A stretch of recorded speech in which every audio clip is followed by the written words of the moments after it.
আমি মোহাম্মদ আব্দুল সালাম আপনাদের সবাইকে শুভেচ্ছা জানাচ্ছি আমার ইউটিউব সি প্রোগ্রামিং ভিডিও টিউটোরিয়ালে। আজকে আমরা ফার্স্ট প্র্যাকটিক্যালি সি প্রোগ্রাম করার চেষ্টা করব। সো আমরা সি প্রোগ্রাম করার আগে সি প্রোগ্রামের কোন জায়গায় কি কোনটা কি একটু জানার চেষ্টা করব। সো আমি এখানে একটা সিম্পল সি প্রোগ্রাম লিখে রেখেছি। এখান থেকে আমরা সি প্রোগ্রামের কোন জায়গায় কি এবং কোনটা কি সেটা একটু জানার চেষ্টা করি।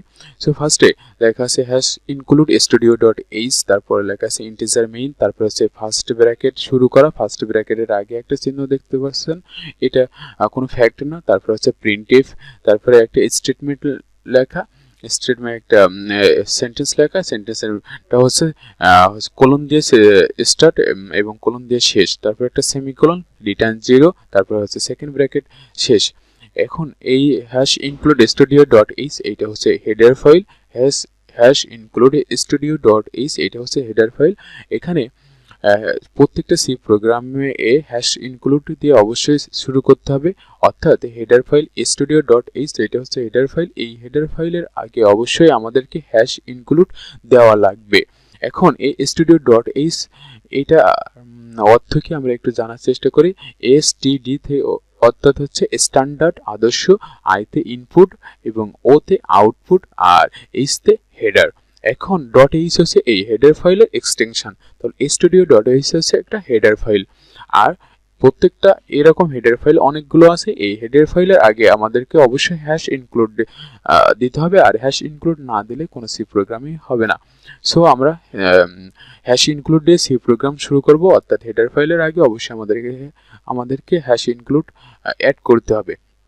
এবার আমরা হচ্ছে এই আমাদের সি প্রোগ্রামে একটা লাইব্রেরি ফাংশন থাকবে, এক বা একাধিক অনেকগুলো লাইব্রেরি ফাংশন থাকতে পারে। যেমন আমাদের এখানে প্রিন্টএফ বলে একটা লাইব্রেরি ফাংশন আছে। এই প্রিন্টএফের কাজ হচ্ছে এই প্রিন্টএফের ভিতরে এই কোলনের ভিতরে আমরা যদি কোনো সেন্টেন্স লিখি সেটা হচ্ছে প্রিন্ট করে দেবে। তাহলে আমাদের প্রিন্টএফের কাজ হচ্ছে, প্রিন্টএফেরটা হচ্ছে একটা ফাংশন, এই ফাংশনের ভিতরে এই কোলনের ভিতরে যদি আমরা কিছু লিখি তাহলে সেটা হচ্ছে এই কোটেশনের ভিতরে যদি আমরা কিছু লিখি তাহলে সেটা হচ্ছে সে আউটপুট হিসাবে বের করে দেবে। তাহলে এটা হচ্ছে প্রিন্টএফ ফাংশনের কাজ। এখন প্রিন্টএফ হচ্ছে একটা লাইব্রেরি ফাংশন। লাইব্রেরি ফাংশন কি? এই লাইব্রেরি ফাংশনগুলো হচ্ছে আপনার হচ্ছে এই হেডার ফাইলের মধ্যে জমা থাকে। এখন হেডার ফাইল যখন আমরা লিখি তখন হেডার ফাইল থেকে এই লাইব্রেরি ফাংশনগুলো সেই মোতাবেক কাজ করে। তাহলে এক একটা হেডার ফাইলে এক এক ধরনের লাইব্রেরি ফাংশন যুক্ত থাকে। স্টুডিও ডট এইচ এই হেডার ফাইলে প্রিন্টএফ এই লাইব্রেরি ফাংশনটা যুক্ত থাকে। তাহলে লাইব্রেরি ফাংশনগুলো হেডার ফাইলের মধ্যে থাকে। আমরা জানতে পারলাম লাইব্রেরি ফাংশনগুলো হেডার ফাইলের মাধ্যমে থাকে। আর প্রিন্টএফ হচ্ছে কোনো কিছু আউটপুট করার সময় আমরা এই ফাংশনটা ইউজ করব। তাছাড়া এখানে থাকবে ইন্টিজার মেইন, এটা হচ্ছে মেইন ফাংশন, এটা প্রত্যেকটা সি প্রোগ্রামিং ল্যাঙ্গুয়েজে থাকবে। আর ফাংশন সম্পর্কে পরবর্তীতে বিস্তারিত জানতে পারবেন। তার আগে ফাংশন চেনার সাধারণ একটা নিয়ম হচ্ছে এখানে অবশ্যই দুইটা ফার্স্ট ব্র্যাকেট থাকবে। যেমন এখানে দুইটা ফার্স্ট ব্র্যাকেট আছে। প্রিন্টএফ যেহেতু একটা লাইব্রেরি ফাংশন, এখানে একটা ফার্স্ট ব্র্যাকেট শুরু, এই যে ফার্স্ট ব্র্যাকেট শেষ আছে। আর প্রত্যেকটা সি প্রোগ্রাম একটা স্টেটমেন্ট শেষ হওয়ার পরে অবশ্যই সেমিকোলন দেওয়া লাগবে। একটা স্টেটমেন্ট শেষ হওয়ার পরে অবশ্যই সেমিকোলন দেওয়া লাগবে। সেমিকোলন না দিলে সি প্রোগ্রাম হবে না। তাহলে আপনার প্রশ্ন করতে পারেন যে hash include studio dot H এখানে কেন সেমিকোলন দিলাম না? এই hash include studio dot H আমরা যখন হেডার ফাইল লিখবো আর মেইন ফাংশন লিখবো তখন সেখানে কখনোই সেমিকোলন দেওয়া যাবে না। এটা হচ্ছে সি প্রোগ্রামিং এর নিয়ম। তাহলে আমরা ফার্স্টের থেকে এক একটা করে একটু জানার চেষ্টা করব। Hash include studio dot H এখানে হচ্ছে প্রোগ্রামের ভেতরে প্রিন্টএফ নামে একটি লাইব্রেরি ফাংশন রয়েছে। তাহলে আমরা বুঝলাম প্রোগ্রামের ভিতরে প্রিন্টএফ নামক একটা লাইব্রেরি ফাংশন রয়েছে।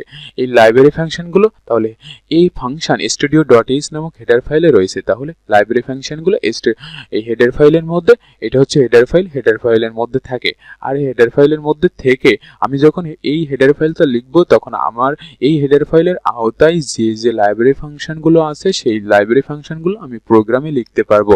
কেননা লাইব্রেরি ফাংশনগুলো হেডার ফাইলের মধ্যে থাকে এবং সেই লাইব্রেরি ফাংশনগুলো হেডার ফাইলের মধ্যে থেকে সেই তাদের মোতাবেক বা তাদের অনুযায়ী কাজ করতে সক্ষম। তখন এবার তিনি হচ্ছে যে কোনো হেডার ফাইলের নাম প্রোগ্রামে হ্যাশ ইনক্লুড দিয়ে সংযুক্ত করতে হয়। তাহলে এটা আগে বলছে হ্যাশ ইনক্লুড দিয়ে সংযুক্ত অবশ্যই করতে হবে। তাহলে হেডার ফাইল সম্পর্কে আমরা একটু ধারণা পেলাম। এটা না লিখলে তাহলে সি প্রোগ্রাম হবেই না। পরবর্তীতে আমরা হচ্ছে ইন্টিজার মেইন INT, এটা হচ্ছে ইন্টিজার, এটা একটা হচ্ছে কিওয়ার্ড। বাংলা ইন্টিজার হচ্ছে যে একটা পূর্ণ সংখ্যা। কম্পাইল এবং নির্বাহের সময় সি প্লাস প্লাস প্রোগ্রামে মেইন ফাংশন থেকে শুরু হয়, তাই প্রোগ্রামে এই ফাংশন অবশ্যই লিখতে হবে। তার অর্থ হচ্ছে তাহলে ইন্টিজার মেইন আমাদের হচ্ছে প্রোগ্রামে অবশ্যই লিখতে হবে। এটা হচ্ছে মেইন ফাংশন, এটা দিয়েই হচ্ছে প্রোগ্রামটা কাজ শুরু হয় আপাতত। এখন এটা না দিলে আমাদের কোনো সি প্রোগ্রামিং হবে না। তারপরে তাহলে ইন্টিজার মেইন ফাংশনের গুরুত্ব আপনারা বুঝতে পারছেন। এবার পরবর্তীতে হচ্ছে সেকেন্ড ব্র্যাকেট। এই সেকেন্ড ব্র্যাকেট হচ্ছে মেইন ফাংশনের কার্যক্রম শুরু এখান থেকে। তাহলে মেইন ফাংশনের কার্যক্রম শুরু সেকেন্ড ব্র্যাকেট যখন দেব তখন ফাংশন আমরা একটা প্রোগ্রাম শুরু করতে যাচ্ছি। তার পরবর্তীতে হচ্ছে প্রিন্টএফ। প্রিন্টএফ একটি লাইব্রেরি ফাংশন যার কাজ হচ্ছে আউটপুট দেওয়া। তাহলে প্রিন্টএফ ফাংশনের কাজ হচ্ছে তার হচ্ছে কোটেশনের মধ্যে যেটা লিখবো সেটা আমাদের আউটপুট হিসাবে দেবে, মানে ফলাফল হিসাবে বের করে দেবে। এখন তার হলে প্রিন্টএফ ফাংশনের কাজটা আমরা বুঝলাম। এটা হচ্ছে লাইব্রেরি ফাংশন। কার সাথে যুক্ত থাকে হচ্ছে হেডার ফাইলের সাথে। এই হেডার ফাইলটা যদি আমরা না লিখতাম তাহলে এই প্রিন্টএফ ফাংশনটা আমরা লিখতে পারতাম না। এখন পরবর্তীতে আছে হচ্ছে এখানে আমি হচ্ছে দেখানোর চেষ্টা করছি কি মানে হেডার ফাইলের সাথে কি কি লাইব্রেরি ফাংশন যুক্ত থাকে। যেমন studio.h এই হেডার ফাইলের সাথে এই হচ্ছে লাইব্রেরি ফাংশনগুলো যুক্ত থাকে। যেমন প্রিন্টএফ লাইব্রেরি ফাংশনের কাজ হচ্ছে কোনো কিছু প্রিন্ট করে দেওয়া, মানে আউটপুট বের করে দেওয়া। আর স্ক্যানএফ এই লাইব্রেরি ফাংশনের কাজ হচ্ছে কোনো কিছু ইনপুট নিতে পারে। তারপরে আছে গেটস আর পুটস গেটস, এরকম অনেকগুলো লাইব্রেরি ফাংশন আছে। অর্থাৎ এই studio.h হেডার ফাইলটা যখন আমরা ইউজ করব তখন হচ্ছে আমরা সেই প্রোগ্রামে এই লাইব্রেরি ফাংশনগুলো ইউজ করতে পারবো, কেননা এই হেডার ফাইলের মধ্যে এই লাইব্রেরি ফাংশনগুলো আছে। তাছাড়া আমরা conio.h এই হেডার ফাইলের মধ্যে আছে গেটস আর এক্সিট এরকম আছে। তারপরে এই হেডার ফাইলটা যখন ইউজ করব তখন আমরা এই লাইব্রেরি ফাংশনগুলো ইউজ করতে পারবো। তাছাড়া math.h এইটা আমরা যখন কোনো গাণিতিক টার্ম লিখবো, যখন কোনো গাণিতিক টার্ম আমাদের প্রোগ্রামে লেখার চেষ্টা করব তখন অবশ্যই math.h এই হেডার ফাইলটা নিব। আর এর আওতায় sine cos tan square root এগুলো আছে, এগুলো হচ্ছে লাইব্রেরি ফাংশন হিসেবে আছে। তাছাড়া string.h এরকম এই সবগুলো হচ্ছে হেডার ফাইল সম্পর্কে আপনারা আগে মানে পরে জানতে পারবেন। আর হচ্ছে এই হেডার ফাইল লেখার আগে অবশ্যই আমাদেরকে হ্যাশ ইনক্লুড এর আগে যোগ করে নিতে হবে, না হলে হবে না। তাহলে আমরা এখান থেকে বুঝতে পারলাম এই হেডার ফাইলগুলো আছে, আর এক একটা হেডার ফাইল এর আওতায় আমাদের হচ্ছে লাইব্রেরি ফাংশনগুলো আছে। যখন আমরা একটা হেডার ফাইল ইউজ করব সেই হেডার ফাইলের আওতায় যে লাইব্রেরি ফাংশনগুলো আছে সেই লাইব্রেরি ফাংশনগুলো আমরা হচ্ছে ওই প্রোগ্রামে ইউজ করতে পারবো। তার পরবর্তীতে হচ্ছে রিটার্ন 0। রিটার্ন হচ্ছে আরেকটি হচ্ছে কিওয়ার্ড। রিটার্ন 0 তার অর্থ হচ্ছে কম্পাইলারটা আমাদের সিস্টেমটাকে বলে দেবে যে আমাদের প্রোগ্রামটা সাকসেসফুলি এক্সিকিউট হয়েছে। তাহলে রিটার্ন 0 আর এই সম্পর্কে আরও কিছু আপনারা পরবর্তীতে বুঝতে পারবেন। তারপরে হচ্ছে আমাদের হচ্ছে সেকেন্ড ব্র্যাকেট ক্লোজ। তাহলে মেইন ফাংশন এর কার্যক্রম এইখানে শেষ, তাহলে সেকেন্ড ব্র্যাকেট ক্লোজ। এবার আমরা আরেকটা জিনিস একটু দেখার চেষ্টা করব। এইটা হচ্ছে এখানে হচ্ছে আমি হাতে লিখছি, এইটা হচ্ছে আমাদের সি প্রোগ্রামিং এর স্ট্রাকচার। অর্থাৎ সি প্রোগ্রামিং এর স্ট্রাকচারের সাহায্যে আমি একটু খুব দ্রুত সি প্রোগ্রামিং এর স্ট্রাকচারটা আপনাদের হচ্ছে দেখানোর চেষ্টা করছি। সো এখানে স্টেপস মানে ধাপসমূহ হচ্ছে ফার্স্টে ক্রিয়েটিং করব, মানে আমরা যেটা লিখবো প্রোগ্রামটা লিখবো, তারপরে সেটা কম্পাইলিং হবে, তারপরে সেটা লিঙ্কিং হবে, অর্থাৎ আমাদের সিস্টেমের সাথে লিঙ্কিং হবে, তারপরে এক্সিকিউটিং হয়ে সেখান থেকে আমাদের ফলাফল বের হবে। সো এডিট সোর্স প্রোগ্রাম মানে আমরা যখন প্রোগ্রামটা লিখবো সেইটা, তারপরে সেটা কম্পাইল করার ফলে সেখানে যদি সিনট্যাক্স কোনো এরর থাকে তাহলে আবার প্রথমে চলে যাবে, সেখান থেকে আবার স্টার্ট হবে। আর যদি সিনট্যাক্স এরর না থাকে তাহলে হচ্ছে লিঙ্ক উইথ সিস্টেম লাইব্রেরি, আমাদের সিস্টেমের সাথে আমাদের এই প্রোগ্রামটাকে লিঙ্ক করে দেবে। তারপর সেই লিঙ্ক করে দেওয়ার পরে সেখান থেকে এক্সিকিউট অবজেক্ট কোড, একটা অবজেক্ট কোড তৈরি হবে। অবজেক্ট কোড তৈরি হলে তারপরে সেই অবজেক্ট কোডে যদি কোনো লজিক এবং ডাটা এরর থাকে, যদি ডাটা এরর থাকে তাহলে সেখান থেকে আবার ইনপুট নিতে হবে। আর ইনপুট নিলে সেখান থেকে সেটা আবার এক্সিকিউট অবজেক্ট কোডে পরিণত হবে। তারপরে সেখান থেকে আমরা কারেক্ট আউটপুট পাবো। বাট কিন্তু আমাদের যদি লজিক এরর থাকে তাহলে আমাদের প্রোগ্রামটাই পুরো ভুল হয়ে যাবে, আবার আমাদের ফার্স্টের থেকে প্রোগ্রামটা শুরু করতে হবে। আর যদি কোনো এরর না থাকে তাহলে আমাদের কারেক্ট আউটপুট বের হবে। এটা হচ্ছে একটা সি প্রোগ্রামের স্ট্রাকচার। সো আমরা এবার প্র্যাকটিক্যালি সি প্রোগ্রাম করার চেষ্টা করি। সো সি প্রোগ্রাম করার জন্য ফার্স্টে আমাদেরকে কোড ব্লকস ওপেন করতে হবে। যে কোড ব্লকসটা আমরা ডাউনলোড এবং ইনস্টল করেছিলাম এই কোড ব্লকসটা আমাদের ওপেন করতে হবে। ওপেন করে আমাদের ফার্স্টে হচ্ছে একটা ফাইল ক্রিয়েট করতে হবে। ফাইল ক্রিয়েট না করলে আমরা হচ্ছে সি প্রোগ্রাম করতে পারবো না। এখানে যে কোনো ধরনের কোনো কাজ মানে যে কোনো কিছু করতে পারবো না। আগে আমাদেরকে ফাইল ক্রিয়েট করতে হবে সি প্রোগ্রাম করার জন্য। সো ফাইল ক্রিয়েট করার জন্য আমাদেরকে ফাইলে যাইতে হবে, ফাইলে গিয়ে নিউ এ ক্লিক করতে হবে, নিউ এ ক্লিক করে তারপরে এমটি ফাইল এখানে ক্লিক করতে হবে, অথবা আপনারা আপনাদের কিবোর্ডের কন্ট্রোল শিফট আর এন বাটন চেপে ধরে একসাথে চেপে ধরলে ফাইল ক্রিয়েট হয়ে যাবে। সো এমটি ফাইলে ক্লিক করলে এই যে একটা ফাইল ক্রিয়েট হয়ে গেছে। এখন এই ফাইলটা হচ্ছে সেভ করা লাগবে। সেভ না করলে কি হবে, সেভ না করলে আপনার কম্পিউটার বা পিসিতে যখন আপনি হচ্ছে এই যে কোনো একটা প্রোগ্রাম লিখবেন তখন সেই সময় যদি কারেন্টটা চলে যায় তাহলে আপনার এই প্রোগ্রামটা সেভ থাকবে না। তাছাড়া আর কি অসুবিধা হবে, আপনি হচ্ছে প্রোগ্রামে যদি কোথাও কোনো ভুল থাকে তাহলে সেইটা প্রোগ্রাম ধরবে না, সেটা আপনাকে ধরে দেখাবে না। তাছাড়া আপনার লেখাগুলো কালারাইজ হবে না। তাহলে এটা সেভ করার জন্য আমরা হচ্ছে ফাইলে যাব, ফাইলে গিয়ে এই সেভ ফাইল এটাতে ক্লিক করব, অথবা আপনারা হচ্ছে কিবোর্ডের কন্ট্রোল আর এস এই দুইটা প্রথম একসাথে চেপে ধরলে আপনারা হচ্ছে আপনাদের ফাইলটা সেভ হয়ে যাবে। সো আপনারা সেভ ফাইলে ক্লিক করলাম, সেভ ফাইলে ক্লিক করলে এখানে আসবে। এবার এখান থেকে আপনারা একটা ফাইল নেম দিতে পারেন, যে কোনো ফাইল নেম। আমি ফাইল নেম দিলাম হচ্ছে ফার্স্ট প্রোগ্রাম ফার্স্ট প্রোগ্রাম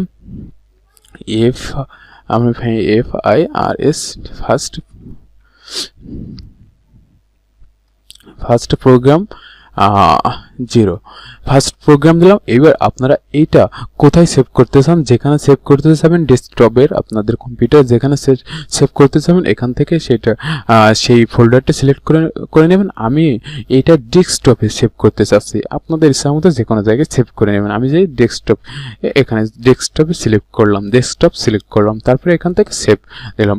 এইবার আমি যেভাবে আমাদের হচ্ছে সি প্রোগ্রামটা স্টার্ট করেছিলাম সেইভাবে যে hash include INCLUDE hash include, তারপরে হচ্ছে আমাদের এই চিহ্ন এখান থেকে একটা দেন চিহ্ন studio.h, তাহলে হ্যাশ ইনক্লুড studio.h। তারপরে হচ্ছে আমরা কি লিখছিলাম ইন্টিজার মেইন, তারপরে হচ্ছে ফার্স্ট ব্র্যাকেট। এখন এখানে ফার্স্ট ব্র্যাকেট একটা দিলে আরেকটা চলে আসবে, এটা হচ্ছে আইডি এর সুবিধা। এখন তারপরে কি লিখছিলাম আমরা, এখন দেখছেন আপনাদের প্রত্যেকটা লেখাটা হচ্ছে কালারাইজ হয়ে যাচ্ছে, প্রত্যেকটা লেখা কালারাইজ হয়ে যাচ্ছে। এখন এখানে আমাদের লেখাগুলো অত্যন্ত ছোট দেখা যাচ্ছে। এখন আমরা আমাদের এই ফন্টগুলো বা লেখাগুলো যদি আরো বড় করতে চাই তাহলে আমরা এই যে সেটিংসে যাব, সেটিংসে গিয়ে এখান থেকে এডিটরে ক্লিক করব, এডিটরে ক্লিক করে আমরা হচ্ছে font this is simple editor setting এ ফন্টে গিয়ে চুজে ক্লিক করে এখান থেকে আমাদের ফন্ট স্টাইলটা একটু বড় করে নিতে পারি। যেমন আমি ফন্ট স্টাইলটা হচ্ছে আপনার 22 করে নিলাম বা 24 করে নিলাম, তারপরে ওকে ক্লিক করা লাগবে, তারপর এখান থেকে ওকে ক্লিক করা লাগবে। দেখেন এখন আমার ফন্টগুলো অনেক বড় হয়েছে। আচ্ছা, এবার ইন্টিজার মেইনের পরে আমাদের কি ছিল, আমাদের ছিল হচ্ছে আমরা হচ্ছে সেকেন্ড ব্র্যাকেট দেব। তাহলে আইডি এর সুবিধা একটা সেকেন্ড ব্র্যাকেটে দিলে আরেকটা চলে আসবে। আমরা সেকেন্ড ব্র্যাকেটে দিলাম। এখন সেকেন্ড ব্র্যাকেটের পরে আমাদের কি ছিল, প্রিন্ট printf, তারপরে হচ্ছে আমাদের ফার্স্ট ব্র্যাকেট একটা দিলে আরেকটা চলে আসবে। তারপরে হচ্ছে আমাদের কোটেশন দেওয়া লাগবে, একটা দিলে আরেকটা চলে আসবে। এখন কোটেশন দিয়ে তারপর আমি এখানে যে কোনো কিছু লিখতে পারি। আমি লিখলাম মাই ইজ আব্দুল সালাম। এখন তারপরে একটা স্টেটমেন্ট শেষ হওয়ার পরে আমাদের অবশ্যই সেমিকোলন দেওয়া লাগবে। আমরা সেমিকোলন দিলাম। তারপরের লাইনে আমাদের কি ছিল, রিটার্ন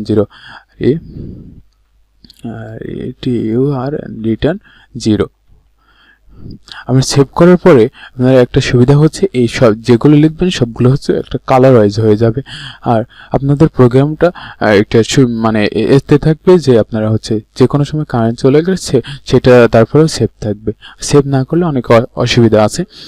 আচ্ছা, তাহলে এখন আমরা একটা সি প্রোগ্রাম লিখে ফেললাম, হ্যাশ ইনক্লুড studio.h, তারপরে ইন্টিজার মেইন ফাংশন এটা। এবার আমরা যদি একটু অন্যরকম করি, এই যে এরকম করে এখন আমরা যদি এটা সোর্স ফরম্যাট মানে আমরা সাজানো গোছানো নাই, তো আমাদের এটা লেখা হয় এখানে ওখানে যেমন সাজানো গোছানো নেই। এটা যদি সাজানো গোছানো করতে চাই তাহলে আমরা প্লাগইনসে ক্লিক করব, মানে এই কোডের সোর্স কোডের মতো যেভাবে সাজিয়ে গুছিয়ে লিখতে হয় সেইভাবে যদি লিখতে চাই তাহলে আমরা প্লাগইনসে ক্লিক করব। এই যে প্লাগইনস এখানে ক্লিক করে এখান থেকে আমরা খুঁজে বের করব সোর্স কোড ফরম্যাটার সোর্স কোড ফরম্যাটার, যে এই স্টাইল। এখানে ক্লিক করলে দেখেন এটা হচ্ছে আমাদের সোর্স কোডের ফরম্যাটে একটা সুন্দর ফরম্যাটে হয়ে গেছে। এইবার তারপর আমরা করব কি, এখান থেকে আমাদের এই প্রোগ্রামে কোনো ভুল আছে কিনা এইটা আমরা খুঁজে বের করব। এটা খুঁজে বের করার জন্য আমরা ফার্স্টে বিল্ডে ক্লিক করব। এখানে বিল্ডে ক্লিক করে প্রথমে বিল্ড আছে, এটাকে বিল্ডে ক্লিক করব, অথবা আপনারা কন্ট্রোল F9 ক্লিক করলে হবে। কিবোর্ডে কন্ট্রোল F9 ক্লিক করবেন, তাহলে বিল্ডে ক্লিক করলাম। এইবার দেখেন এখানে হচ্ছে আমার হচ্ছে প্রোগ্রামটা এই বের হয়েছে। এখন এখানে বলছে কি প্রোগ্রামের এই যে এই জায়গায় ভুল আছে। এখন প্রোগ্রামের এখানে ভুল আছে, তাই এখানে একটা লাল হচ্ছে বক্স দেখা যাচ্ছে যে প্রোগ্রামে এই লাইনে কোথাও ভুল আছে। সো আমরা একটু দেখি যে কোথায় ভুল আছে, প্রোগ্রামের এই লাইনে কোথায় ভুল আছে আমরা একটু দেখব। তাছাড়া আপনারা যদি দেখতে চান যে আপনাদের নিচে একটা লেখা আসবে যে বিল্ড মেসেজ, এই বিল্ড মেসেজের মধ্যে আপনারা হচ্ছে সব কিছু খুঁজে পাবেন যে আপনার কোথায় কোন লাইনে। যেমন আমার 4 নম্বর লাইনে ভুল আছে। 4 নম্বর লাইনে এখানে কি বলছে দেখেন একটু, 4 নম্বর warning implicit declaration of function printf. তাহলে আমার এখান থেকে প্রিন্ট অফ হবে, কিন্তু আমার বানানটা ভুল হয়ে গেছে। তাহলে এখানে যে ভুলটা আছে এখানে লাল কালি দিয়ে লাল একটা বক্স আসবে, আর পরবর্তী লাইনে তার আগের লাইনে ভুল থাকবে। এটা আপনারা একটু খেয়াল করে রাখবেন। যেমন এখানে আমার এই 5 নম্বর এসে আসছে, তার অর্থ হচ্ছে তার আগের লাইনে 4 নম্বর লাইনে কোথাও ভুল আছে। আর এখানে বলে দিচ্ছে যে কোথায় ভুল আছে, যে এখানে আমার এই যে প্রিন্টএফ PRINT হবে, আমি এখানে PRINN দিয়ে ফেলছি, তাহলে আমার এখানে ভুল আছে বলে দিচ্ছে। আর এখান থেকে বিল্ড মেসেজ করলে আপনারা এখান থেকে বুঝতে পারবেন। আর যাদের এই বিল্ড মেসেজটা আসতেছে না তাদের জন্য আমি পরবর্তীতে ছোট্ট একটি ভিডিও তৈরি করব। এই ভিডিওর পরে ছোট্ট একটি ভিডিও তৈরি করব, সেই ভিডিওটা দেখলে আপনারা বুঝতে পারবেন যে কিভাবে বিল্ড মেসেজ না আসলে সেইটা নিয়ে আসতে হয়। প্লাস তাহলে আমরা এখানে প্রিন্ট টি দিয়ে দিলাম, প্রিন্টএফ PRINTF, তাই তো। এইবার এখান থেকে আমরা এবার যদি বিল্ড করি তাহলে আবার দেখেন এখানে ভুল আছে। এখন আমরা এখানে বিল্ড করলাম, তারপরেও এখানে ভুল আছে। এখানে হচ্ছে তাহলে 5 নম্বর লাইনে ভুল আছে। এটা এই 5 নম্বর লাইনে লাল বক্স, তাহলে এখানে সংকেত দেওয়া ভুল আছে। অথবা আগের লাইনে তো আমরা সিলেক্ট করলাম এবং এবার এই সোজাসুজি 5 নম্বর লাইনে ভুল আছে। আমরা একটু দেখে আসি 5 নম্বর লাইনে কি ভুল আছে। Error 0 undeclared first use in this program. তাহলে আমরা এটাকে 0 না দিয়ে আমরা এটাকে কিবোর্ডের শূন্য মানে ও দিয়ে ফেলছি, আমাদের লেটার ও দিয়ে ফেলছি। আমাদের এখানে 0 দিতে হবে, বাট আমরা একটা ও দিয়ে ফেলছি। আমরা যদি 0 দিই তাহলে এখানে একটা কালারাইজ হয়েছে। আর এইবারে যদি আমরা একটু বিল্ড করি, এখানে বিল্ড করে এইবার আর কোনো ভুল নেই, টোটালি মানে আমাদের কমপ্লিট হয়ে গেছে। এইবার আমরা একটু রান করব। আমাদের রান করার জন্য এই বিল্ড এখানে যাইতে হবে, তারপরে রান, এটা রান, এটাতে ক্লিক করা লাগবে। এটাতে ক্লিক করলে তারপরে এই যে আমরা ওখানে কি লিখছিলাম প্রিন্টএফ ফাংশনের মধ্যে my name is Abdul Salam, আমাদের সেইটাই এখানে হচ্ছে আসছে, my name is Abdul Salam, এটাই প্রিন্ট হয়েছে। তাহলে এই হচ্ছে আমাদের ফার্স্ট সি প্রোগ্রাম। এখন এখানে দেখেন এই যেটা প্রিন্ট হয়েছে তারপরে অনেক কিছু লেখা আছে, যে প্রসেস রিটার্ন 0 এক্সিট কত টাইম লাগছে সেটা সবকিছু বলে দেবে। তারপরে এখান থেকে যে কোনো কিবোর্ডে যে কোনো কিছু একটা কি ক্লিক করলে পরবর্তী স্টেপে চলে যাবে, মানে পরবর্তী আবার প্রথমের থেকে চলে যাবে। অর্থাৎ এই অপশনটাকে আমরা যদি হচ্ছে এইভাবে হচ্ছে এখান থেকে মিনিমাইজ করে রাখি, মিনিমাইজ করে যদি আরেকটা প্রোগ্রাম স্টার্ট করি তাহলে কিন্তু আমাদের আরেকটা প্রোগ্রাম স্টার্ট করে সেটা যদি আবার রান করি তাহলে সেটা কিন্তু হবে না। সো এইটাকে আমরা আমাদের হয়তো এই ক্রস চিহ্ন দিয়ে কেটে দিতে হবে, অথবা আমাদের কিবোর্ডে যে কোনো একটা কি প্রেস করা লাগবে। আর আমাদের এই যেটা প্রিন্ট করছে, প্রিন্ট করার পরে যদি যে লেখাগুলো আছে এই লেখাগুলো আমরা পাইছি শুধু আমরা যে রিটার্ন 0 লিখছি তার কারণে। এটা লেখা একটা ভালো অভ্যাস, এর কারণে এইগুলো পাইছি। এখন মানে কত সময় লাগছে, কোনো ভুল আছে কিনা এটা পাইছি। আর যদি আমরা এই লেখাগুলো দেখতে না চাই তাহলে আমরা হচ্ছে এখানে হচ্ছে রিটার্ন 0 না লিখে এখানে হচ্ছে আরেকটা লাইব্রেরি ফাংশন, যেমন আমরা হচ্ছে গেট ক্যারেক্টার লিখতে পারি। আমরা গেট ক্যারেক্টার লিখতে পারি। এখন যদি আমরা বিল্ড অপশানে যাই। আমরা যদি একসাথে দুইটা বিল্ড এবং রান দুইটা কাজ একসাথে করতে চাই তাহলে আমরা এই বিল্ড অ্যান্ড রান এই অপশানটিতে ক্লিক করতে পারি। তাহলে একসাথে আমাদের বিল্ডও হয়ে যাবে, রানও হয়ে যাবে। বা আপনারা যখন অনেক প্র্যাকটিস করার পর দক্ষ হয়ে যাবেন তখন হচ্ছে বিল্ড আর রান এইটা একসাথে ক্লিক করবেন, এটাই ক্লিক করবেন। আমি এটা ক্লিক করলাম, তাহলে দেখেন আমাদের প্রিন্টে ফাংশনের কোটেশনের মধ্যে যেটা ছিল সেটাই শুধু প্রিন্ট হয়েছে, আর বাকিগুলো প্রিন্ট হয়নি। সো আমি একটু ব্যাগে যাচ্ছি, আবার ব্যাগে গিয়ে এখানে রিটার্ন 0 দিলাম, এখানে রিটার্ন 0 দিয়ে স্টার্ট করছি। সো এবার আবার বিল্ড আর রান দিলে আমার সেটাই চলে আসছে। সো এখানে আপনারা হচ্ছে আপনাদের, আমি তো এখানে আমার নাম দিয়েছি, আপনারা এখানে আপনাদের নাম দিতে পারেন, যা দেবেন সেটাই এখান থেকে প্রিন্ট করবে। মানে এটা বিল্ড অ্যান্ড রানে ক্লিক করলে সেটা এখান থেকে প্রিন্ট হবে। এখন এখানে একটা কথা বলে রাখি, যখন আমরা এই প্রোগ্রামটা যখন সেভ করছিলাম তখন আমাদের একটা ফাংশন, একটা হচ্ছে ফাইল সেভ হয়ে গেছিলো। আমরা ডেস্কটপে সেভ করেছিলাম, তো আমাদের এটা ডেস্কটপে সেভ হয়ে গেছিলো। সো আমরা একটু দেখি, আমাদের এই যে ডেস্কটপে দেখছেন যে ফার্স্ট প্রোগ্রাম সেভ হয়ে গেছে। এখন এই প্রোগ্রামে যদি আমরা প্রপার্টিসে গিয়ে এর এক্সটেনশনটা একটু দেখি তাহলে দেখবেন যে দেখেন C source file dot C, তাহলে এটা হচ্ছে C dot C source file. আমরা যখন সেভ করছি তখন সেটা হচ্ছে সোর্স ফাইল, মানে আমাদের কি ছিল, আমাদের হচ্ছে সেটা হচ্ছে সোর্স ফাইল ছিল। আমরা যখন যে প্রোগ্রামটা লিখছি সেটা সোর্স কোড ছিল, তাহলে সেই সোর্স কোডটা হচ্ছে এই, মানে আমরা সেভ করার সাথে সাথে আমাদের এটা সোর্স ফাইল বা সোর্স কোড হিসাবে এটা সেভ হয়েছে।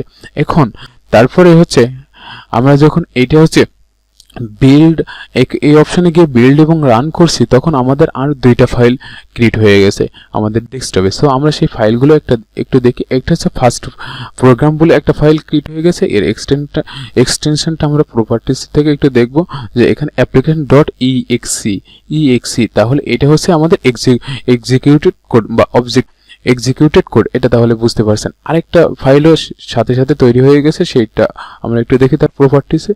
এটা দেখেন 0.object, এটা হচ্ছে অবজেক্ট কোড, তাহলে এটা হচ্ছে অবজেক্ট কোড। যে ফাইলটা তৈরি হয়েছে ও দেওয়া ডট ও, তাহলে এর অবজেক্ট কোডের এক্সটেনশন হচ্ছে ডট ও, তাহলে এটা হচ্ছে অবজেক্ট কোড। তাহলে আমরা ফার্স্টে যে ফাইলটা তৈরি করছিলাম এইটা হচ্ছে, তাহলে ফার্স্টে যে ফাইলটা তৈরি করেছিলাম এটা হচ্ছে আমাদের সোর্স কোড, এটাতে ডট সি, তাহলে এটা সোর্স কোড। তারপরে যে সেভ করার পরে তারপর বিল্ড এবং রান দেওয়ার পরে আমাদের ফার্স্ট প্রোগ্রাম এটা হচ্ছে তাহলে আমাদের হচ্ছে অবজেক্ট কোড। আর পরবর্তীতে যে ফাইলটা আছে এই ফাইলটা হচ্ছে আমাদের হচ্ছে এই কোড, এটা হচ্ছে এক্সিকিউটেড কোড, মানে আমাদের ফলাফল এই ফাইলে বের হয়েছে, তাহলে এটা হচ্ছে এক্সিকিউটেড কোড। তাহলে আমাদের সোর্স কোড, অবজেক্ট কোড আর এক্সিকিউটেড কোড, এটা যে আমরা এর আগে টিউটোরিয়ালগুলোতে ভিডিওগুলোতে দেখিয়েছিলাম সেগুলো হচ্ছে এই। সো আমরা যদি এখানে আমাদের এখানে যেটা প্রিন্টএফ ফাংশনের মধ্যে যা লিখছি এটা যদি একটু চেঞ্জ করি তাহলে যেটা চেঞ্জ করে যেটা লিখবে সেটা হচ্ছে প্রিন্ট হবে। সো এখানে লিখবো this is my first programme,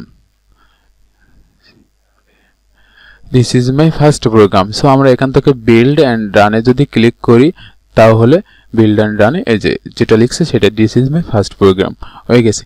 অথবা এখানে যদি আমরা লিখতাম যে হ্যালো ওয়ার্ল্ড, সব প্রোগ্রামাররা এইটাই লিখে ফার্স্টে যে হ্যালো ওয়ার্ল্ড, তাহলে আমরা যদি এবার প্রিন্ট দিই বিল্ড অ্যান্ড রানে গিয়ে এখান থেকে যদি প্রিন্ট দিই তাহলে আমাদের হ্যালো ওয়ার্ল্ড সেইটাই চলে আসছে। সো এভাবে আপনারা এটা প্রোগ্রামটা ট্রাই করতে পারেন, আর পরবর্তী টিউটোরিয়ালগুলোতে আরো বিস্তারিত আসতেছে।